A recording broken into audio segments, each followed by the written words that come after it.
lined up the top stars from Hollywood and from all over the world to entertain you on a giant screen with the few colorful motion pictures you've been hearing about and reading It's about. showtime, folks. Enjoy the show. We're delighted to have you with us. They're driving theater. You'll find something to please you to add to your evening's enjoyment. Is pleased to bring you our feature presentation.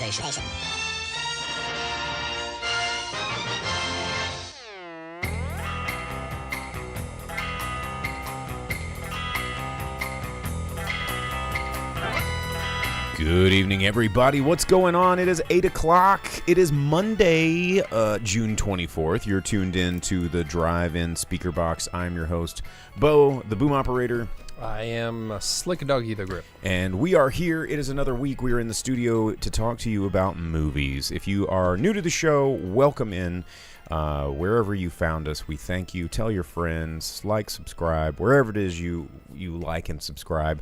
If you have been with us for the past, almost 45 minutes, a very, very long Twitch pre-show, almost longer than the actual show, if you follow us over there on Twitch. Or you can just find all of our links over on our link tree. Just go to www.driveinspeakerbox.com and you can just click whatever, just click whatever feels right, and follow us. You know, we'll do whatever feels good. You know, that's what we do, especially if you're a subscriber. So anyway, we've got some movies to talk about this week. We both went and saw two different movies, independently of one another. We have not talked about them with each other yet. That's kind of how we do it. We're going to talk about a week's worth of what happened in the news. We're going to talk about what's coming out in theaters this week. We're going to review our movies that we saw this past weekend. We're going to give you the box office roundup of the past weekend, and we're going to call it a night. So I went and saw the new movie Thelma, which is in theaters right now. It's a bit of a kind of a, I wouldn't call it a revenge caper, but it is, with a 93-year-old woman trying to get her scammed money back, and it was cute. It was a lot of fun, but we're going to talk about that later. And what did you check out, Jake? I saw the Bikeriders, about a fictional retelling of the book, The Bikeriders, about outlaws. Well, right on, and directed by an Arkansas native. So that's pretty cool. But yeah, so just to get this out here in the open, because I want to, because I'm a former sound guy. For those of you that don't know, or maybe new to the show, don't know any about our backgrounds or whatever, I was an audio guy for film and TV and stuff for a while, and audio, clean audio, is very important to me. I'm going to go ahead and tell you right now that the audio right now is not clean, because there's an air conditioner running in the background because it's like 98 degrees and I cannot keep it cool in here. Thanks, where you go. So I just want to let that be known, that if you're downloading this podcast for the first time, like, man, the audio quality sucks. Sounds like there's just a hum in the background. There is, and it's the AC, and I'm not turning it off. Well, we got a heat advisory here right now, dude. You know, It's crazy. I mean, that's weird. You remember, was it last year where we were under all these heat advisories, and then it was like two of the screens at our local AMC didn't have air conditioning, and yet they continued to show movies in it. Yeah, and they had they were just like, sorry, it's kind of warm in there, dude. Dude, kind of nothing. It was death inside those rooms, but yeah, it was. I'm glad that they fixed it. I honestly just shut her down. You know, there's no amount of like hot or ice cold refreshing soda that's gonna like keep you cool through that hot box of a. I think I saw 3 movies in, because they don't tell you, and I just like walk up and I go, God, no, it's that one, and it was brutal every time. So anyway, AC. But a movie theater is a great place to go when it is in the middle of the hot summer. You can escape the heat by going to the theater, which I think a lot of people did this past weekend. A lot of big box office totals this weekend for some movies that we're going to talk about later in the show. But let's jump in the news, man. Like, Jake, I see you got your piece of paper out there. You wanna jump in there? Well, yeah. I want to get the sad news out of the way first. Oh, I know. We lost Donald Sutherland. Oh, D-Souths. Yeah. So that was a big bummer for me to hear. those were negative waves that I really wish someone would knock off. My favorite character portrayed by Donald Sutherland, of course, being the oddball from Kelly's Heroes. He was like the hippie tank commander. He was in so many. Yeah, things. he was in Beer Fest as the grandpa, which was just the funniest role. That was actually because he's a like good role. chugging the beer. He's like, "Say goodbye, Popo," and he's like, "Goodbye, Popo," and then pulls his own plug. That was really funny. I mean, just to like picking a favorite Donald Sutherland role is very, very difficult. Yeah, I mean, he was in Italian Job. I mean, and he's been like playing old guys forever, but he was also like super, super awesome when he was young. He's just been in, and he can do it all. He can be a good guy and like a bad guy, because he was Snow from the Hunger Game movies, where he was just the most evil dude. Remember, he was also the dude that trained Buffy the Vampire Slayer in the original Buffy. Mm-hmm. That was as Vince says over on Twitch, he says the butt guy in Animal House. He's just in so many freaking things that trying to just talk about his body of work is almost impossible. Was he in Invasion of the Body Snatchers as well? Was that Donald Sutherland? You got me there. I don't know on that one. I think he was. I think he was one of the main dudes in Invasion of the Body Snatchers. It's just, I mean, Donald Sutherland was a cool dude. MASH. Oh, there, Al Topich, Invasion of the Body Snatchers, top tier Donald. Yes, okay. I was hoping I wasn't in some sort of bear-stained bear universe. Yeah. But thank you. Twitch is always coming through for us. Our viewers on Twitch are always sitting there fact-checking, and it's just this hive mind of movie knowledge, which you can become a part of if you want to follow us or subscribe on Twitch, or join our Discord, where all these people continue to talk about movies well into the wee hours of the night, and you can always get involved with that. But pour one out for old Donald Sutherland. Cheers to you.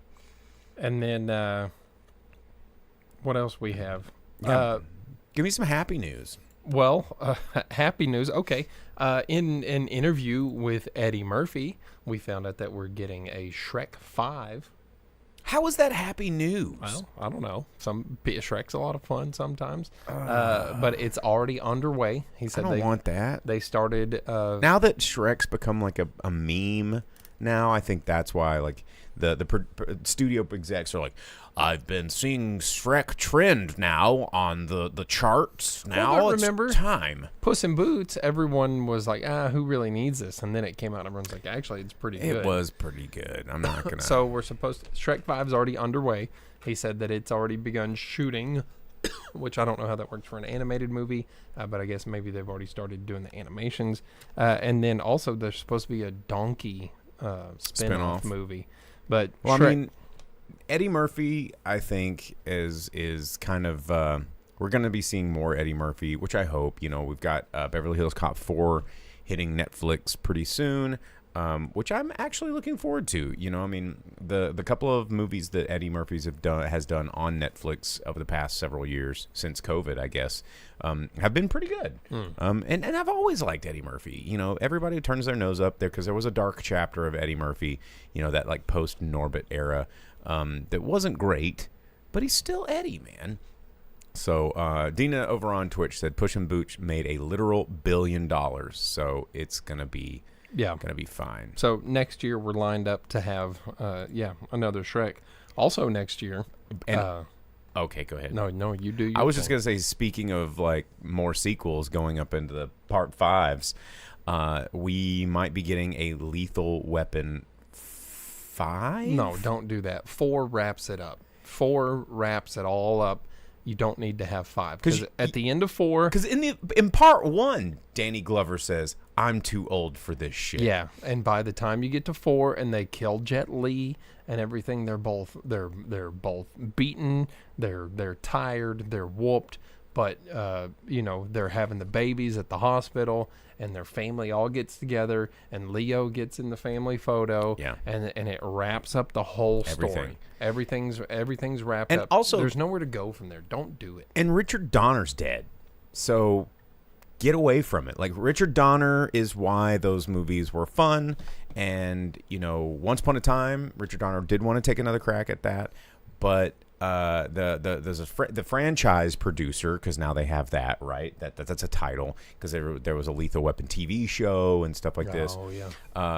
So they are they said this past week that they're back in motion to try and deliver one, quote, last hurrah for Murtaugh and Gibson, Murtaugh and Riggs. I guess not Glover and Gibson, but yes, they trying to do it. I don't know. And then the crazy rumor is that Mel Gibson might direct it. No, just leave it alone. Like I said, the 4 wraps it up to a point where you don't need to do anymore. They both get bucked down from like sergeant back or captains back to sergeants or detectives or whatever. Like they both get like their demotions back to, or maybe like, they have to get back out of retirement. They have their like Captain Kirk moments where they go from like admiral back to captain, but that's what they wanted anyhow. So they go from captains to sergeants or whatever. But leave it alone. Don't touch it. Or he's just sitting on the toilet the whole time, and there's a bomb in it, and it's just a whole hour of just what's that? Danny 3? Glover sitting on a toilet. Is that 3? Yeah, I think that's part 3. Yeah. Well, and Vince brought up the news that I was going to talk about, which is next year we are getting Nobody 2. Yeah, the Bob Odenkirk action movie. Yeah, so the sequel for that is set to more old guys in action movies. Yeah, be released mid-August next year. So just over a year from now, we should be getting a Nobody 2. I did not see that there's going to be a Spaceballs 2. Yeah, I read about that as well. That's pretty intense. Please don't. Yeah, because History of the World 2 was so good. Yeah, okay. It was so good. That's exactly what I thought, was that Josh Gad was in that too. The History of the World Part 2 TV show that I think not anyone remembers happened, because it was a multi-part like Hulu release or piece of poop, something like that, and multi-part turd. Nobody liked it. Also, leave Mel Brooks alone, man. Yeah, let him just wither away in peace. And I mean, maybe this is all his idea. I don't know. Maybe they're just like prodding the old shriveled corpse of Mel Brooks, and he's just like, "Oi, let's do it, fine." And yeah, I don't know. Also, there'll be no barf, right? No. There's no dot matrix. There's no anything. They're both dead. I think everybody in that movie's dead, right? No, Bill Pullman's alive. I mean, but his career is dead. No, he shows up in things. Wasn't he like a crazy person? Oh no, I was just thinking about his return in Independence Day. Like, wasn't there am I dreaming? Was that a fever dream, or did they do that in Independence Day 2? Yeah. And okay, that did happen, right? I didn't imagine that. And they fight the gigantic queen. That's right. And, God, that movie was so bad. It's what's his name? God. It's Jeff Goldblum, like out in the desert, like driving in circles around like the big like Cloverfield queen. God, that movie was so bad. Yeah, it was dumb. Ugh. Yeah, Pizza the Hut ate himself. How are you gonna have sequels to these? The Spaceballs themselves all ended up on Planet of the Apes. Like, come on, man, you can't make a sequel to it. Leave Spaceballs alone. We don't. Although the quest for more money. Although, I will say that the amount of content they have to riff on now is massive. Because really, it was a Star Wars, Star Trek. Yeah, but it's going to be the same thing because Spaceballs already called it all out. You know, it's like, check it in the sequel, Spaceballs 2, The Quest for More Money, and it's like here's Disney, and it's just. But what if that's what the title of the movie is called? I mean, it probably would be. And they just pick it up. You see that? Hello, my baby. Hello, my darling. Hello. Like, all these movies have gotten so many sequels. You see that Spielberg said that he doesn't ever want E.T. to have a sequel, but he does want it to get the Disney treatment and be released in theaters like every 5 to 7 years, just to like drain as much money out of E.T. as he can possibly do and just make it just not E.T. fun. is another one of those movies that I just don't like. I love E.T. Don't want to think about it again. Like, I just want to remember it. I just want to remember it being good, you know. And maybe if I'm at Universal Studios, I'll go on the little bike ride and they're like, me, you know, and you pedal, and it's like, you gotta get away from the cops that have giant walkie-talkies instead of shotguns in their hand. And then, we got the kid. We got him. We got the kid. Yeah. It's so stupid. Yeah. For those of you that didn't catch that reference, that was a whole thing where they edited out the shotguns to make it more family friendly. Yeah, none of the officers had guns at They all. were just holding these stupid walkie-talkies. Dina says E.T.'s a horror movie. Screw that long-necked bastard.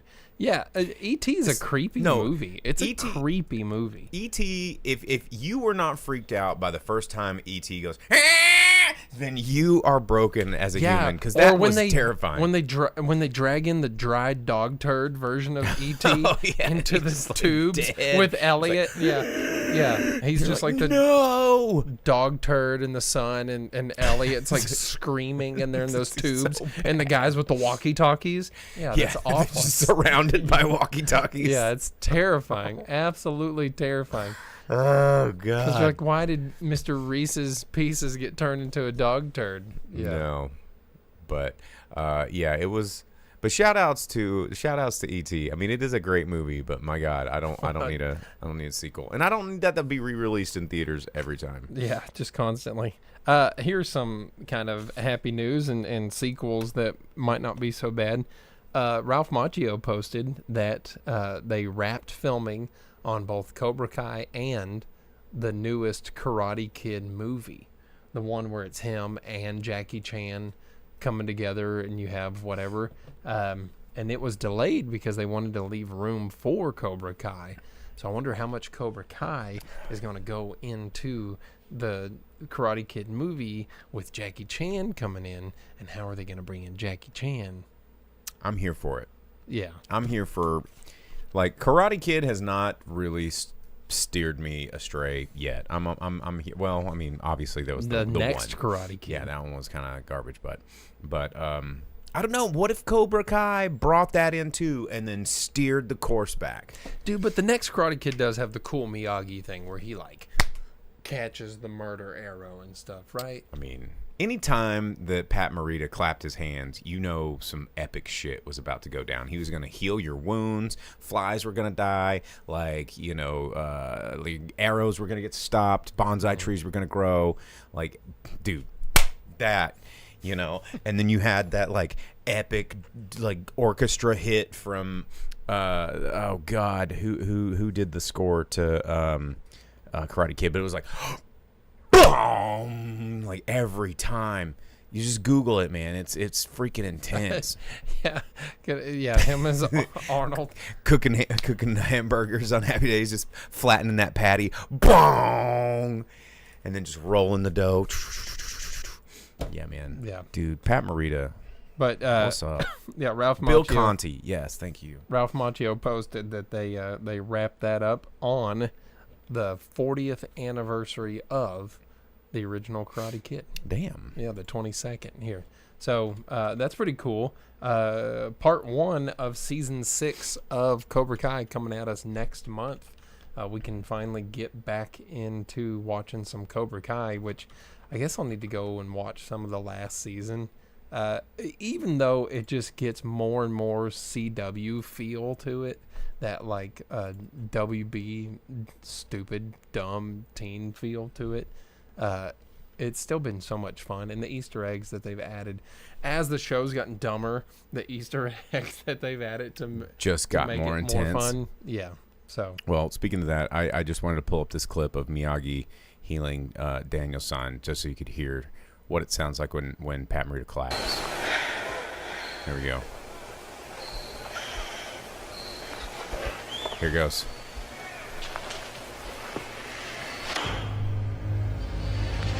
Did you hear that?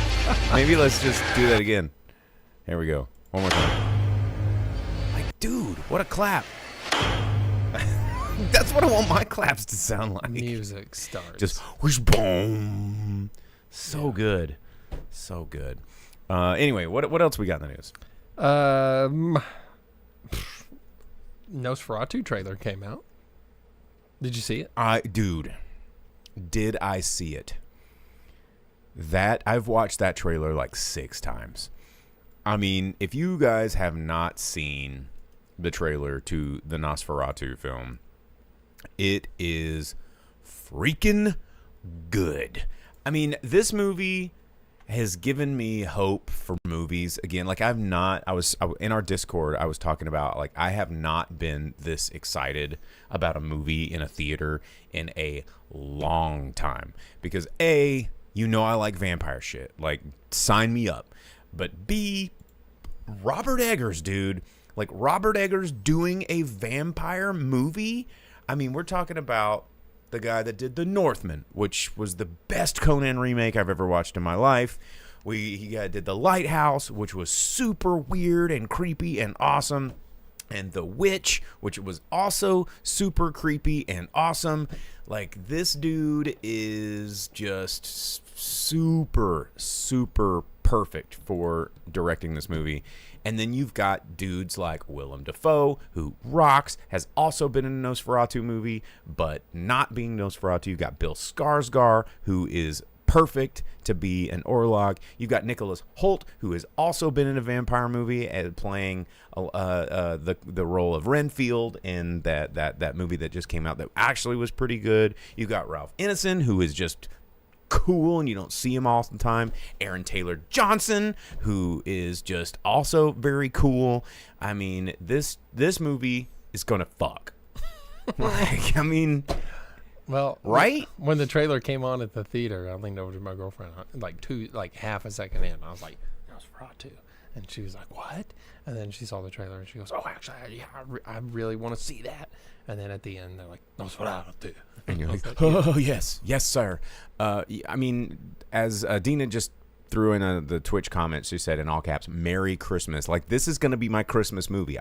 My family, we all go see a movie on Christmas Day. Wow, watching a vampire movie on the celebration of Christ. There's something there. I know. There's something. It has to be. It has to be done. Although, I will probably see it the day it comes out if it doesn't actually get released on Christmas Day. If it is released on Christmas Day, sign me up. I am there. Cannot wait. I am extremely excited about this movie because so one of the comments Vince just said on Twitch, he goes, it looks genuinely good and not relying on chumpy jump scares. That's Robert Eggers, dude. Like, that guy, if you watch his movies, he is all about atmosphere. He's all about build-up and scene setting and lighting and just atmosphere. And he tells such a story visually and acoustically. Like, he is such a stickler for the details. I remember reading interviews about when he was filming The Witch, where he did all this extensive research about, like, people that lived that way and the Puritans and all this stuff and the way that they did their things. And he was yelling at one of the set directors because the fence posts were not the correct distance apart that they would have been in that time. He's like, no, this is wrong. And he's just throwing his hands up. Like, that's the kind of attention to detail I need for a movie about mythical creatures. And, like, give it to me. That trailer dropped. Watch that freaking trailer. Yes, I watched it. I was so happy. I was so happy. Well, I've never been happier about a trailer. Really? Oh my God, that trailer was so good. Because there has not been I just thought it was a movie trailer. There has not been a really good vampire movie. Like there's been okay vampire movies.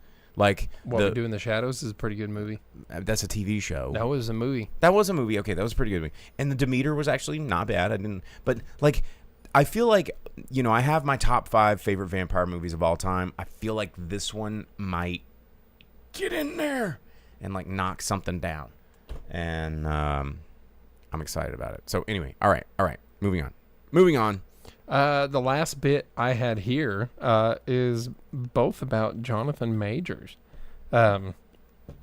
He was provided an award at the 4th annual Hollywood Unlocked Impact Awards, where he provided a 17-minute acceptance speech. And what's crazy is it said this thing was hosted by Tiffany Haddish. And it's like, how many people that have gotten in trouble are they going to have on this one award show? Yeah. So that was something to hear. that he's getting an award So I thought after I his thought- conviction. yeah, I was like, I thought we were not allowed to like him anymore. Yeah, that's the whole thing. And it's like, yeah, I guess it's the Hollywood Unlocked Impact Awards are all these people that have gotten in trouble by Hollywood. Yeah, I think the unlocked impact is the fact that if you are a Hollywood celebrity, then nothing impacts you eventually, given enough time. But also, he's been cast in a movie. Thanks for the sub, Night Elsie. What he Hey, he has? Yeah, he's been cast in a movie called Merciless. It's about a CIA interrogator who's using dark methods, like smacking the hell out of his girlfriend.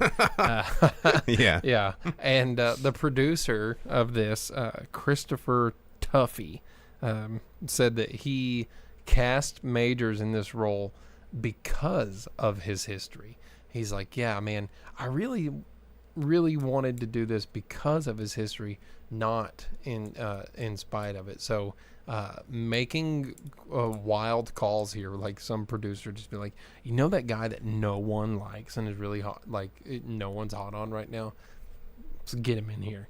Let's get him in here because we need a guy who uses dark methods to interrogate. Dark methods. Yeah. First day on set, they're like, all right, Jonathan, now what we want you to do, slap the hell out of that lady. Just And maybe that's rear why back. they cast him, because it's like, well, there's only one person I think can pull this role off authentically. It's going to be Jonathan Majors. Yeah. Yeah. Also, or you get someone like that and it's like, listen, dude, no one else is going to hire you. Do what I told you to do. I'm going to give you $1,000 for the role. $1,000 per diem for lunch, box of chiclets, coupon to Cheesecake Factory. So get happy about it. Yeah, but that's wild. We're putting you up in La Quinta.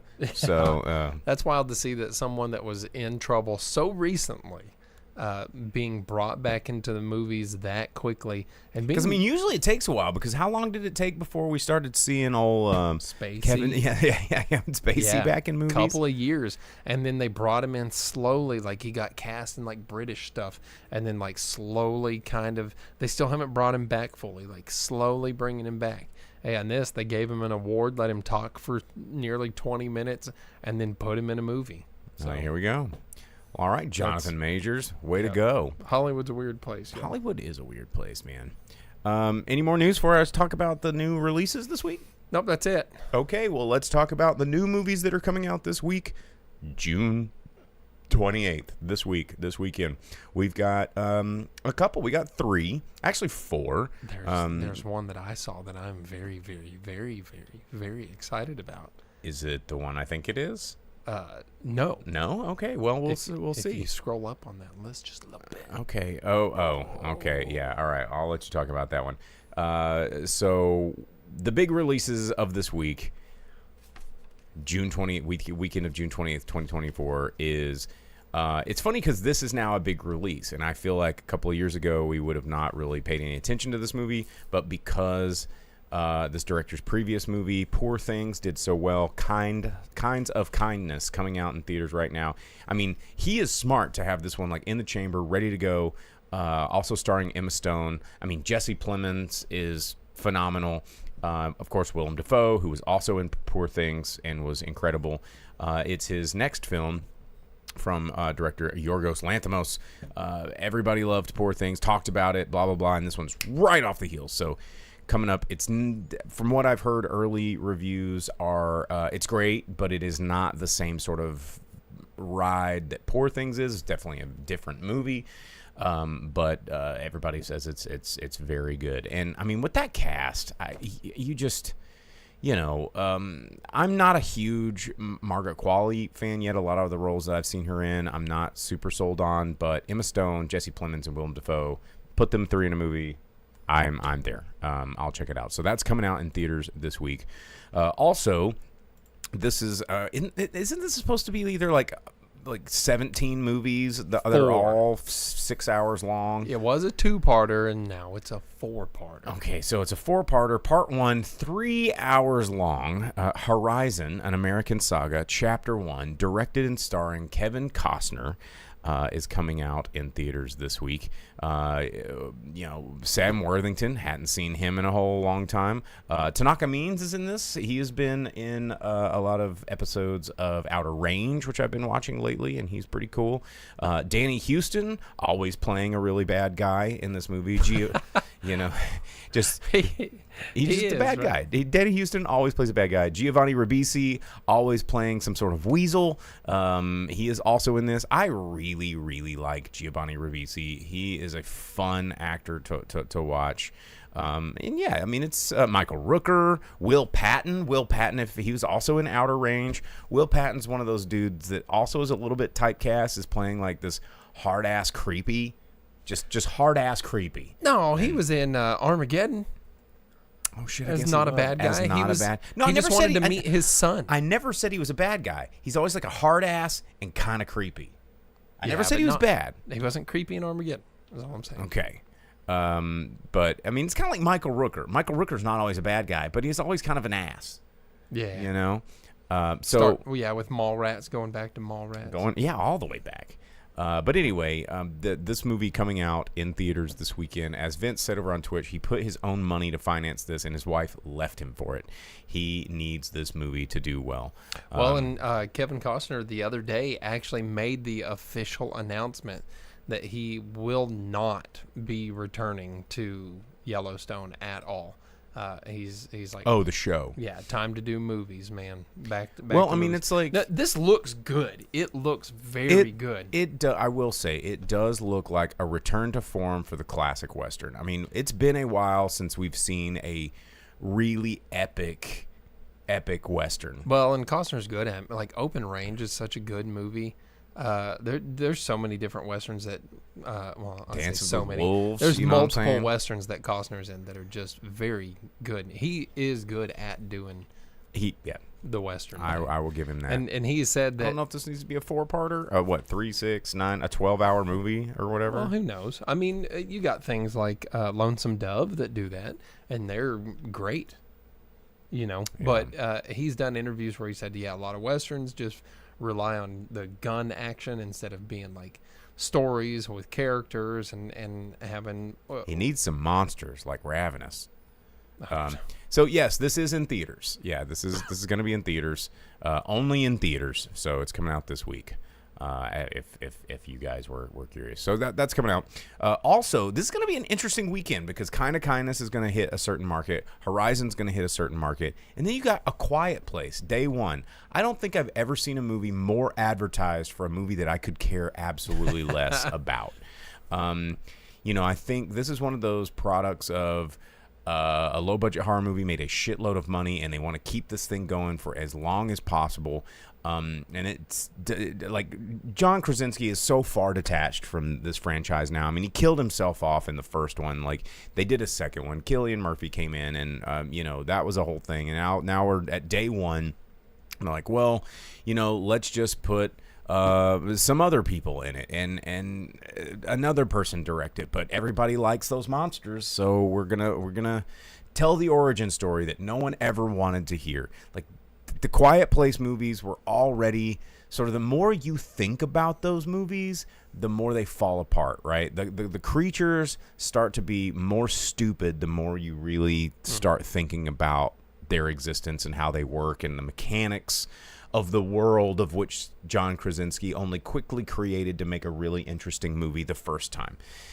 This is a movie that I don't think anybody asked for, and I don't think any of us want to see. Yeah, getting the action-oriented alien invasion just kind of makes it not interesting. And I know we said this on the show before. These monsters are stupid in a way that they defeat their own purpose. Like, they're monsters that go after noise, right?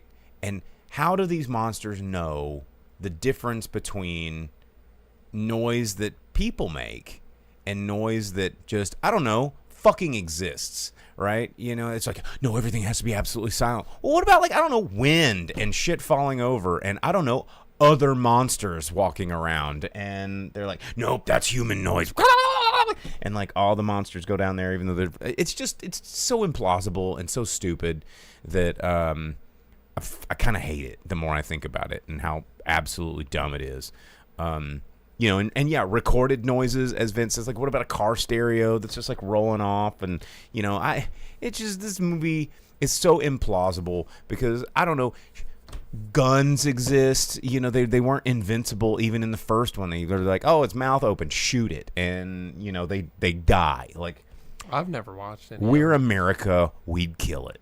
Like, you know, I mean, for real though, like, it's stupid.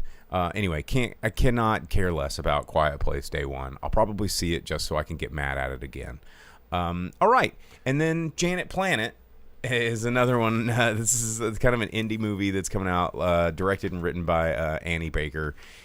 You maybe you've seen the trailers. It's looks very sad. It's about 11-year-old in the summer of 1991. It's a coming of age drama, and her mother Janet, who's maybe problematic as a mother, but getting a lot of olive branches. It's coming out this weekend too. But Jake is literally quivering to talk about this movie that's coming out, so I'll let him jump in. Dude, yeah, Kalki 2898. It's finally here. They've been advertising it for a long time. They've been talking about it forever. Dude, you get Prabhas, Amitabh Bachchan in the same movie. It's like a futuristic Hindu like sci-fi movie. Dude, it's gonna be, I mean, I could probably do this so on cool. here. Let's see. Man, Prabhas is from Bahubali. Amitabh Bachchan is like a legend in Hindi filming, in Bollywood. So, dude, it's gonna be cool. It's gonna be cool. I'm excited. I'm gonna go watch this, dude. I'm gonna sit in the theater so long this weekend. Is it gonna be in the theater though? It better. If we don't get it here, I'm gonna. I mean, it looks down. like Attack on Titan meets Dune meets like Fifth Element meets. Dude, it's Hindu sci-fi, which you do not see often, admittedly. Dude, it's gonna be so cool. Man, I don't know though. This just looks absolutely rowdy. Like, are we? You know, so is this? Is there any precursor to this movie, or they're just like, no, this. We're just coming up with this one fresh off the dome. This is like a part one. Oh, great. Yeah. Because you know it's going to be 6 hours as well, because it's a Hindi movie, right? Dude, I hope so. Are they all going to fall in love because they're from different castes? And, like, is that going to be a thing where there's, like, a love, dodecahedron between different people that are from different classes? I mean, it admittedly does look pretty rad. It looks so cool. Look at this trailer. For those of you that are just listening on Spotify, you're missing. I've got the TV viewer here, and we've got the trailer. We can't like play the audio because we'll get flagged, and Sony or something will get pissed. Yeah, but it's Prabhas as like a sci-fi action hero. You got Deepika Padukone, who's always really good right there. You got Amitabh Bachchan, who's like some old man, mystic, ancient, super rad dude. And it's like a story of like Vishnu, but sci-fi. Sci-fi Vishnu. Yeah, it's going to be. And that, I guess that's him right there. Dank memes. Damn. Yeah. Well, all right. Well, that's coming out in theaters. Maybe here, maybe in a theater near you. I hope so. We usually get the big ones. We usually do here in Northwest Arkansas. So I mean, let's see. The runtime on this one is 3 hours, of course. Yeah. Because, so I'm gonna try and watch 2 3-hour movies. Dang, dude, you're gonna be busy. I hope we get it, man. Yeah. It's gonna be exciting. I mean, I would say Northwest Arkansas will get it. Well, and what a difference it'll be too. Like Western authenticism and religious future sci-fi. I mean, it looks cool. I will give you that one. Cool. It does look pretty cool. All right, well, let's talk about the movies that we saw. Let's review some movies. We've got this is the time of the show where we actually talk about the movies that we saw in theaters, and we both saw 2 different movies that both got released. I went and saw Thelma. It's only in 1,300 theaters nationwide, kind of a small release. Rated PG-13. It is a story written and directed by Josh Margolin, starring the amazing June Squibb, and also the late, great Richard Roundtree. If you guys don't know Richard Roundtree, he passed away last year due to, I think, pancreatic cancer or something like that, but he was the original Shaft. I mean, Richard Roundtree was a bad mother... I'm shutting my mouth. Yeah. Only talking about Richard Roundtree. Also has Parker Posey in it. And Clark Gregg, of course, he got really famous from a lot of Marvel fame because he was like the agent, whatever, from S.H.I.E.L.D. or something like that. Anyway, June Squibb's amazing. I can't say more. She's literally 93 years old. And this is about a 93-year-old woman. She gets kind of duped by a phone scammer pretending to be her grandson, of who she has a close relationship with, which actually this same scam happened to a friend of mine's grandmother. My friend Sean, the same exact scam happened. Like, they call up in a panic. She's like, you kind of sound funny. He's like, oh, you need to talk to my lawyer. Hands the phone to another guy. Oh, you need to transfer this money over, blah, blah, blah. So she gets scammed out on the phone. Like the ones where they deep fake people's voices and stuff? Or they just pretend. It's just like, be a younger guy and say my grandson. And like, one time out of 1,000 it works and you get $10,000 out of the deal? I mean, you're playing an odds game here. But anyway, this grandma... she sets out on a quest across the city of where it kind of looks like they live in an LA-like place to get her money back. And she recruits the aid of Richard Roundtree, who is her old friend Ben, who now lives in a nursing home. And this movie is really cute. Like, this movie is fun on a lot of different levels. Like, it is campy. It's got that capery fun. They play like this kind of secret agent. You know, the bongo's like, and when she's just literally trying to walk, and there's stuff on the ground, and Richard Roundtree's like, lift that heel up high. There's something on the ground. And she's like, oh, and she's trying to, because she's 90, she's literally 93. This woman is 93 years old in real life. And, it's going through this fun, weird adventure that these two elderly people are going on. But at the same time, it is kind of dealing with all of these ideas of getting old, how you yourself are like looking down the barrel of the inevitable and realizing that all of your friends are dead. You're probably next on the list. Your family, while they love you, don't necessarily look at you as somebody that can even take care of themselves anymore. And then as an elderly person who still has their senses about them, having to come to terms and deal with the fact that you can't do all the same things that you used to, no matter what you want. You're just kind of having to deal with the fact that you're old, and it handles that in a really interesting way that is touching and heartfelt. But then instead of getting super sad about it and making you want to immediately call your grandma, it throws in some comedy, lightens it up, and just is a lot of fun overall. It doesn't put old people as the butt of every joke. It makes them in control of the jokes that are about being elderly, if that makes any sense. It's really, really good. Like, I want my grandma to see this. It's not making fun of the elderly. It's celebrating the elderly in a way. But I just cannot speak enough to the fact that June Squibb, a 93-year-old lady, and Richard Roundtree, who was in his 80s before he passed, absolutely stole the show. I would watch June Squibb just talk for an hour. She's so endearing. And I recommend this movie a lot. It's super cute.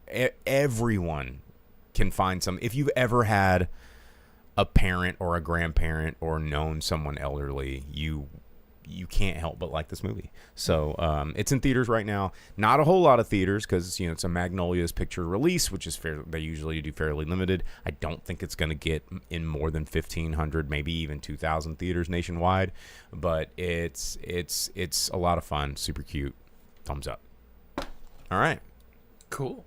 Yeah. And everybody's been scammed. We've all deal with scams, like Vince just said on Twitch. From 8 to 80, we've all been scammed. So yeah, it's very, very relatable story. And every time she's trying to talk about computers to her grandson, if you've ever had a grandparent that has just like tried to get you to figure out how their iPhone works, you're just like, yep, been there, absolutely been there. And it's fun. So all right, well, and you checked out I watched the Bikeriders. the Bikeriders, which seems very appropriate. Sure, yeah. Yeah, man, I went and watched the Bikeriders, based on a book of the same name, which the book was about like this dude who was like into the whole motorcycle scene, wanted to take photos and do interviews, and kind of show what the biker gang, like 1%er club life was by following the Outlaws. He did that. For those of you, or for the audience members that aren't familiar with bike culture, can you fill them in what the 1%ers? Yeah.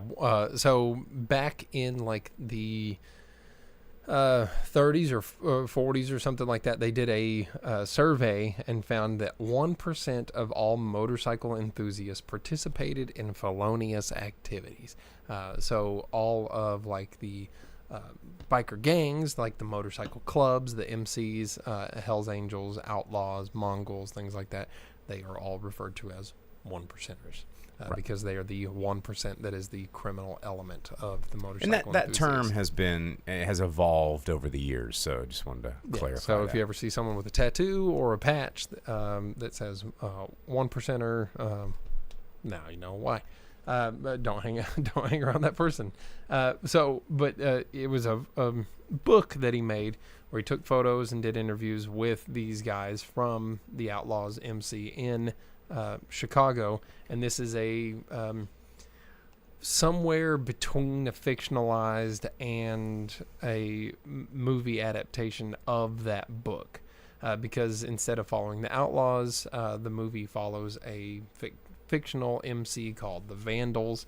It has people of similar names or the same names, but in the story of their lives is all fictitious, but all of the dialogue in the interview portions they have are all true to the book. Oh, okay, that's interesting. So they kind of they took a very real element of real life that happened in history and things, and they mixed it with a fictionalization, but blended it in a way where you would walk out of the movie thinking like, because it tells you that this is based on a book, and at the end of the movie you see photos of the real people. Oh wow, that's cool. And the guys that they cast in this movie look like the real people.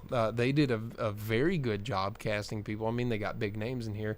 Austin Butler, Michael Shannon, Tom Hardy. Norman Reedus. Norman Reedus shows up, and when he's in heavy, like he's in makeup, a wig. He has like dental stuff going on to not look like him, but he looks like him. And it's funny because, I mean, he is a bike rider, you know. So when he shows up, but a lot of these guys end up, you're like, wow, they really look like the real people. So you would walk out of this not knowing that any of it was fictitious, because they do that good of a job with it. It's a very good movie, and it's done through the point of view of the interviewer, talking to this lady who married into the club. She married Austin Butler's character Benny, and then she's kind of telling the history of the club and where it's been through the 60s and then later in the 70s. So there's some time jump, okay, that's a little cool. bit of time skips, and you see how the club evolves, and eventually you get to see where it began as just like a riding club for guys that would go out and like race out, like make their own dirt tracks and race and just hang out, and it became then a motorcycle club, which then turned into like them Let's do some crimes. Yeah, and it kind of just turned into that. It wasn't that they were doing crimes, but it was that, you know, people would mess with them and they'd fight back, and then it turned into that, you know, they had power, they had control, they were They controlled some fear over people, and they were able to do what they wanted. But then as it spread and more chapters came in, veterans from Vietnam and stuff were coming home that brought with them PTSD and addictions, and they weren't the same anymore, and it evolved into what would turn into a gang.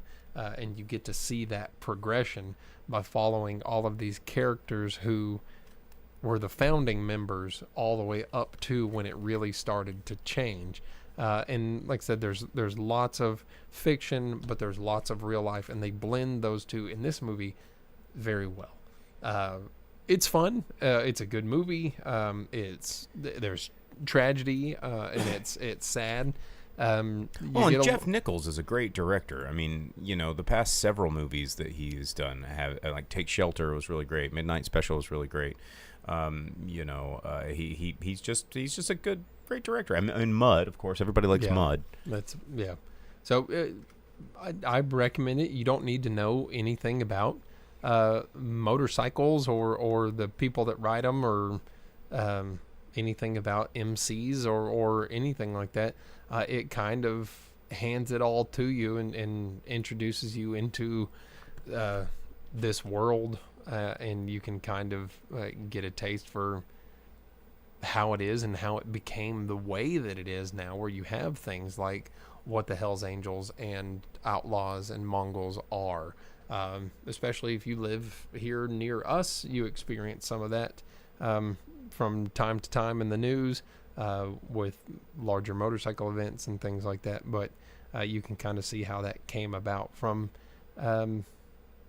not necessarily an innocent point, but it just started out as a way for people to have some camaraderie. Yeah. Well, right on. Well, it's pretty good. Well, and it's also in a lot of theaters right now. So it's in almost 3,000 theaters nationwide. You can probably check that out at a theater near you. So if you wanna take a break from something like Bad Boys or Inside Out or Garfield, you've got a couple options there. So speaking of the box office, it is that time now to give you the box office rundown for the past weekend, which is the past weekend of June 21st through 23rd, 2024. Because maybe you're in the future. Maybe you're like our Twitch viewer, Velvet Santa, and you're listening to the show 13 years into the future, and you're just like, what box office are we talking about? It's June 21st through the 23rd, 2024. Jake's going to give you the top 10 movies in the U.S. These are domestic totals. We will throw you some worldwide totals where they're applicable, but number 10, let's give it a whirl. Well, starting at number 10, this is kind of surprising to see it in the top 10. I know. I didn't get to see it. I wanted to see it, but it was the two days that it played were not days I could make it. Yeah, one of my friends, Saturday was free RPG day for all of you that like tabletop stuff. Okay. And one of my friends that is into that kind of thing, I asked him if he was going to do that. He said, can't. Going to watch the Ghost movie, the band Ghost, right here, right now, RITE, Final Rights. That's coming in at number 10 in its opening week here. $1.5 million brought in by it across 751 theaters, which it had a little bit of pre-opening, it looks like. Yep. So it has a total of 2.65. What's the lead guy? Tobias. You got me. Tobias something. Anyway, I was reading an interview not too long ago about it, and he was pretty happy with it. Said it was really hard to get this project off the ground because of what he wanted it to be. And he said he was pretty happy with this, with the turnout, the final project. So, well, and that's good to hear that the band themselves are happy with something like that. Because a lot of the time, when it's a music thing, the band's like, yeah, that'd be great to get our music out there, or like people can see this, our fans and everything. And they're like, this ain't what we wanted. Yeah. So, number 10, Ghost. Kind of surprising to see that one there. And then at number 9, dropping from the number 6 spot, The Watchers. And its third week out, brought in $1.9 million. Its domestic total is at 17 3/4. Funnily enough, that one will be available to watch at home starting on the 28th. Okay, so next week. This week. Oh, shit. God, it's already that time. Yep. So you can rent it for $20 or buy it for $25. So that one probably not going to be there next week with everything we got coming out. And then at number 8, opening at number 8, the one that you watched in its first week here, Thelma brought in $2.2 million, only in 1,300 theaters. Yeah, so not bad for not bad, considering smaller movie. Yeah, considering its theater count. And then just above it, opening at number 7, the second Russell Crowe Exorcist movie, The Exorcism, $2.4 million brought in by that one. Thinking? You know, I read an article where like the guys in charge of both of those movies talked about it, and they're like, this is kind of cool that Russell Crowe's in more than one movie about exorcism 1 year apart, and they're hoping that the success of the Pope's Exorcist can help out the Exorcism. And then they're talking sequels for the Pope Exorcist already. Oh my God. And so they're like, yeah, remember we joked about Russell Crowe just doing exorcism movies? That's what the directors of those two movies are hoping for, is that it just turns into Russell Crowe exorcism movie after exorcism movie after exorcism movie. That's ridiculous. So, yeah, that's going to be a thing, I guess. And then at number 6, somehow still up here in the top 10, probably because it's a family offering, $2.775 million in its 6 weeks out, has barely crested $100 million. Across the globe, it's made another 75, so it's about 181 million total. I don't know if that's enough for that to make its money back. I don't think so. And then at number 5, staying in the top 5, Kingdom of the Planet of the Apes, in its 7th week out, 3.6 million brought in by that one, 165 here, or just under 165 here in the U.S. Another 221 across the globe, $385 million for the next installment of Planet of the Apes. Not too bad. I'll watch it eventually, I'm sure.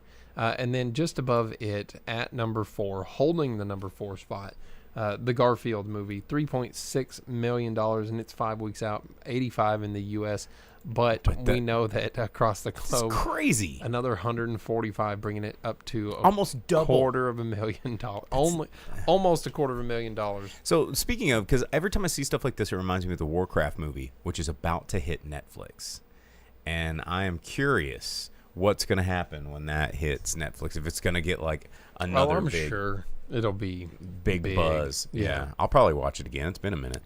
It's a kids movie, and having it available at home where people don't have to do anything with their kids, like they don't have to take Garfield or Warcraft. Garfield. Oh, I'm still baffled at Garfield's like international numbers. It's just crazy. So, yeah, but I bet Garfield will do great at home because it'll be. Oh yeah. They don't have to arrange a time to take their kids and stuff. They can have it on during the daytime. They can use it as a babysitter or whoever's taking care of the kids, like the grandparents can be like, bam, Garfield movie. There you go. But opening at the number 3 spot, the movie I just talked to you guys about, the Bikeriders, an estimated 10 million brought in by that one. It's only in 2,600 theaters. Yeah, and it did not get much of a worldwide release yet. So yeah, so we'll see where that one goes. But it's not a bad movie, and 10 million is enough to put it in the top 3. But like we just talked about this weekend, man, there's going to be some competition coming out. Some movies. And we still got things like the number 2 movie holding the number 2 spot down. Bad Boys Ride or Die, another $18.75 million. Its domestic take in its 3 weeks of release is $147 million. Almost that same number across the globe with 142. So it's just under 300 million at the moment. So it's still there. Mm-hmm. People still like it. And this one was, like I said, it's on my review of it, it's a return to form. I did not dislike it. I thought it was a lot more fun than I was anticipating. Yeah, Bad Boys 3, not so great. This one, it was, going back to Bad Boys 1 and 2, kind of like the good. I rewatched Fast and Furious Bad Boys feel. 2 the other day just to kind of brush myself up on the Bad Boys. And it's all right. Yeah, it's all right. Not bad. And then at the number 1 spot, holding on to it, Inside Out 2, an estimated $100 million brought in its second week. That is a huge second week. So holy crap. It's estimated to have $355 million in the U.S. alone, another $372 million across the world. It has already made $750 million in 2 weeks. 14 days. Yeah. Holy crap. I'm sure Disney's just like, whoa, we're back, baby. Let's make 1 million of these because this is the formula now. We found it. So, yeah, after all these other releases Disney's had where they're like, this is the money that they're expecting, and it hasn't happened. Yeah, there's so many movies that have just kind of fizzled for them. How Inside Out 2 did it, I don't know. I guess maybe enough flame gifs that people still use of the angry guy. They're like, yeah, it's still relevant. I really don't understand this either. I didn't realize that so many people were clamoring to have a sequel to that movie. James on Facebook says, what's different about it? It's just the main character, Riley, the girl of the body of which these emotions reside. She is now a teenager, so she has new emotions. So there's new characters to sell kids. Yeah, what is it? Anxiety, ennui, and a couple others, like things you don't want. Yeah. Negative emotions. I saw, though, that they recast most of the voice actors from the first one, so it's like they have to hate everything right now. Yeah, must be. Or they wanted too much money and Disney's like, it's not like your face is around here, so get out of here. Go bugger yourself. But all right, well, that is your top 10 movies in the planet, I guess. Thanks for tuning in.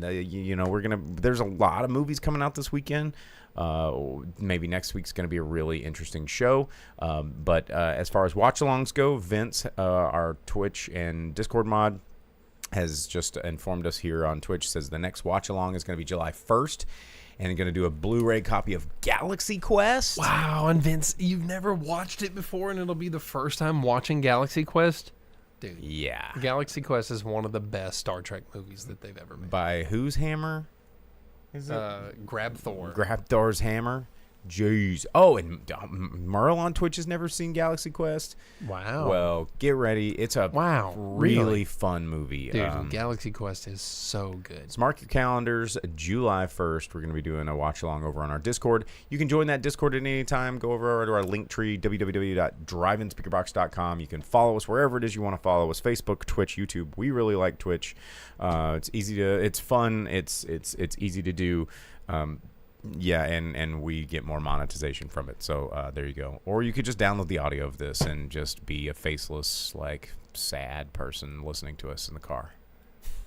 Okay. We love you all the same. But, jump in, comment, be a part of it. It's a community. This podcast is a community. All right, anyway, any parting words, Jake? No, not now. Wish me luck in the theater this weekend. I know you got a lot of hours to log in the theater, but all right, guys, we will see you next week. Take care. See ya. As you leave the theater, folks, please be careful. Don't let this happen to your car. Be sure to remove the speaker before you leave. If you should accidentally pull a speaker loose, please turn it in at our snack bar or box office. Thank you.